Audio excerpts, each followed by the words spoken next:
Hello, beautifuls.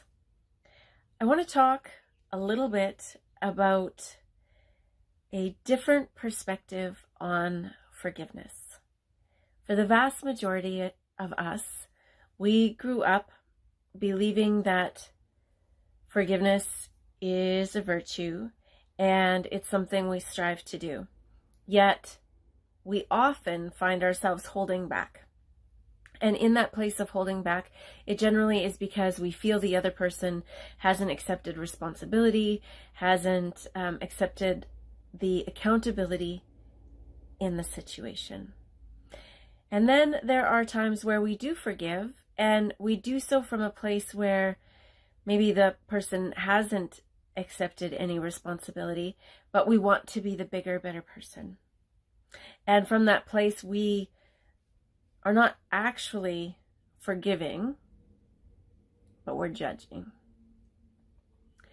The type of forgiveness that I want to talk about today is the type of forgiveness that has nothing to do with the other person. It's a process that happens on the inside, and it also requires accountability, but not accountability from another person, from ourselves.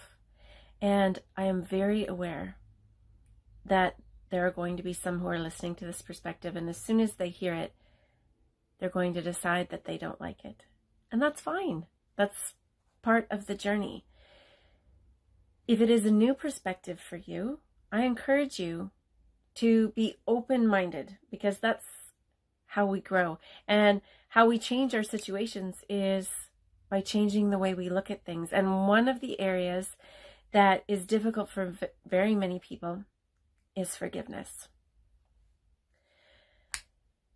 I'm going to share part of my journey and my story with you in hopes that it will help you understand this perspective. We can never forgive another person if we don't have love and forgiveness for ourselves. And in the place that is lacking, we will continually come against or into situations where we feel forgiveness is required, or we feel that we have been offended. Because we've spoke many times before, it is always about energy and an energy exchange. And so in the place where something happens and we feel that there should be forgiveness, we first have to forgive ourselves. And I hear somebody saying, well, I didn't do anything wrong. I don't need to forgive myself. Well, the truth is, every situation happens for our highest good. And even if the vast majority of the situation was in the hands of somebody else, we, the person and our energy, played a part in it. And there needs to be an accountability for the part that we played. And that is the only part that we have any influence over. So to get to that place might seem rather difficult, but when we understand that everything happens for our benevolence, that allows us to look at things a little differently. And when we also realize that we are continually calling in people, places, things, and situations to help us open the doorway to the realization of who we really are. And as we spoke before, who we really are is really a divine expression of love. And so every time we bump against these difficult, maybe sometimes painful situations, it's an opportunity to step through the door of fear, to step through the door of resentment, anger, hurt, and to step into the place of love. I struggled for a very long time with a situation, and I felt that this person was not worthy of forgiveness. In my adult life, I dated some what's the word I want to use? Less than charming characters. How is that? And in one particular case, one of these gentleman friends tried to kill me. And for years, it caused a lot of hurt and a lot of trauma, and I tried not to think of it, never mind even trying to find forgiveness in the situation. And as I started this journey, I understood that forgiveness is important if we want to reach that deepest aspect of us. And so I was working on it. I was working on this specific thing because I didn't understand, how is it that I could forgive somebody who tried to kill me?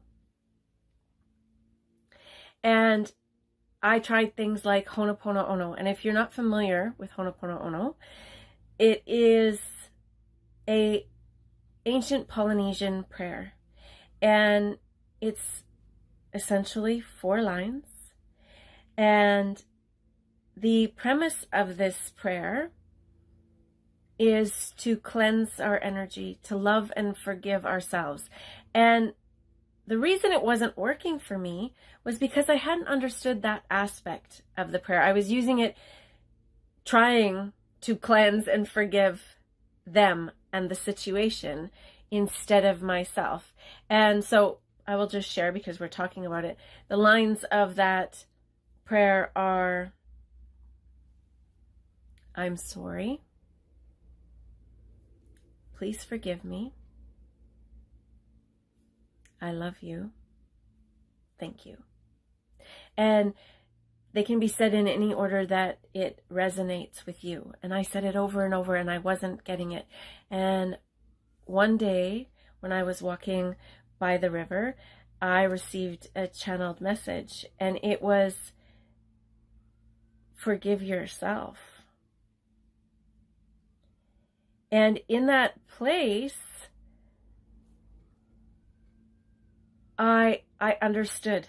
I was given a little bit more information where it was, you can't forgive while you're judging. So I sort of came up with my own prayer based on that channeled message, and it was to visualize the person, and for you it could be a situation, and simply I said, I don't judge you. I hold no judgment against you. The second part was that I forgave myself for creating that situation in order for me to learn, for needing to learn that situation. And the crazy thing is that once that was said, it was released, because it was the concept that had me hung up on forgiveness. And when I understood that there was a responsibility in that, even though I didn't consciously want to die, I didn't consciously want somebody to try to kill me, but I was so far removed from my own loving, I called to myself that situation that was so drastic of somebody not loving me. And I needed that situation to step in to the journey of learning to love myself. So the invitation today is to look at a situation that maybe you're having a hard time forgiving, and look at the message it's trying to send you. And then forgive yourself for not having understood that message earlier, and for actually calling that situation, creating that situation. And then once you do that, then whatever feelings you have for that other person also start to dissolve. So there was an addition to my prayer, in addition to not judging them, forgiving myself, was also blessing and sending love to them. And with that, the forgiveness is complete. And you'll know when it's done because there is a peace, an utter calm and loving stillness within. I thank you so much for listening to this perspective. And as always, if this video resonated with you, I appreciate a thumbs up, a share, and don't forget to subscribe so you don't miss any of the other upcoming videos.